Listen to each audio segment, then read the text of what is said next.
ইনশাল্লাহ পৃথিবীর কোনো শক্তি নাই এই নির্বাচনকে ডিসরাপ্ট করার মতো, কোনো শক্তি নাই ইনশাল্লাহ। যারা যারা মিছিল করছে তারা তাদের অ্যাক্টিভিটিস ব্যান, যারা যারা মিছিল করছে প্রত্যেককে আইনের আওতায় আনা হবে এবং কঠোরভাবে আইনের আওতায় আনা হবে। এই ব্যাপারে কোনো ছাড় দেওয়া হবে না, কোনো আসতে পারবে না, কোনো নির্বাচনে আসার কোনো প্রশ্নই উঠে না। বাংলাদেশের মানুষ নির্বাচনের জন্য খুব অধীর আগ্রহে আছে। আপনি যেখানে জানেন, আমি নড়িয়াতে আসছি, আমি সব জায়গায় ব্যানার পোস্টারে আমি দেখলাম সয়লাভ হয়ে গেছে। মানুষ 15.5 বছর স্বৈরাচারের 15.5 বছর একটা ভালো ইলেকশন পায়নি, তো মানুষ একটা ভালো ইলেকশন চায়, তো সেই জন্য সবাই ওয়েট করছে। আর যারা পতিত স্বৈরাচারের যে পার্টি, তারাই নিজেদেরকে নির্বাচন থেকে আউট করে দিয়েছে। একটা পলিটিক্যাল পার্টির মেন আইডেন্টিটি হচ্ছে সে প্রোটেস্ট করবে হচ্ছে পিসফুলি, শান্তিপূর্ণভাবে। তো তারা কি করেছে? তারা পিসফুলি এটা না করে তাদের সরকার এবং তাদের কর্মীরা সবাই রাইফেল পিস্তল নিয়ে নেমেছে বাচ্চা ছেলেদেরকে খুন করার।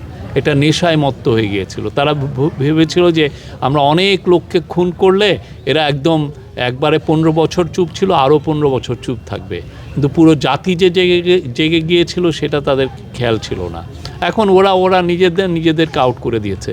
পৃথিবীতে পৃথিবীর কোনো দেশে আপনার যত সাপোর্ট থাকুক, 5% থাকুক, 10%, কেউ আপনাকে ডেমোক্রেটিক রাইটস এক্সারসাইজ করতে দিবে না, আপনাকে নির্বাচন করতে দিবে না যদি আপনি অস্ত্র হাতে তুলে নেন, আপনি যদি ভায়োলেন্স করেন, কোথাও দেয় না। আপনি একটা টেরোরিস্ট পার্টি হয়ে গিয়েছিলেন, এটা আপনি নিজেও বুঝেন না। এটা আপনি বিশ্বযুদ্ধের সময় আপনার অ্যাক্টিভিস্টরা খুন করেছে। আপনার যখনই বড় আন্দোলন হয়েছে, আপনার মনে আছে বিএনপি একটা বড় আন্দোলনের ডাক দিলেই তারা নেমে যে মারামারি করতে, আওয়ামী লীগ যুবলীগের ছেলেমেয়েরা যে মতো। হেফাজতের সময় যখন 5-6 মেতে ওরা প্রোটেস্ট করতে এসছে, যুবলীগের ছাত্রলীগের ছেলেরা গোলাগুলি করেছে। এখানে হাজারো নিদর্শন আছে, হাজারটা আছে, এবং প্রত্যেকটা ক্যাম্পাসে তারা টেরোরাইজ করে রাখতো। কোনো ক্যাম্পাসে কোনো পলিটিক্স করতে দিত না এই ছাত্রলীগের ছিল। তো তাদেরকে কে ডেমোক্রেটিক রাইটস দিবে? বাংলাদেশের মানুষ নির্বাচনের জন্য অধীর আগ্রহে আছে।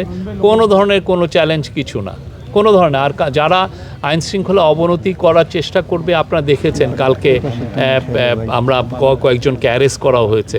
যারা এটা করবেন, যারা আইন হাতে তুলে নেওয়ার চেষ্টা করবেন, কঠোর হাতে দমন করা হবে। এবং যারা আমরা বারবার বলছি, অনেকে অন্যায় ইলিগাল দাবি নিয়ে রাস্তায় নামতে চাচ্ছেন, তাদের বিষয়েও এই গভর্নমেন্ট যথেষ্ট কঠোর হবে। সচিবালয়ে 11 জনকে অ্যারেস্ট করা হয়েছে। এবং যারা এই যে এই অন্যায় আনলফুল অ্যাক্টিভিটিসে জড়িত ছিল, রংফুল কনফাইনমেন্টে ছিল, যারা সন্ত্রাসী কাজে জড়িত ছিল এবং ডিএমপি অ্যাক্টস যারা ভায়োলেট করেছেন, তাদের সবাইকেই আইনের আওতায় আনা হবে। এটা উনি আমাদের চিফ অ্যাডভাইজার বলেছেন যে উনি এটা অ্যাকসেপ্ট করবেন হচ্ছে তফসিল ঘোষণার সাথে।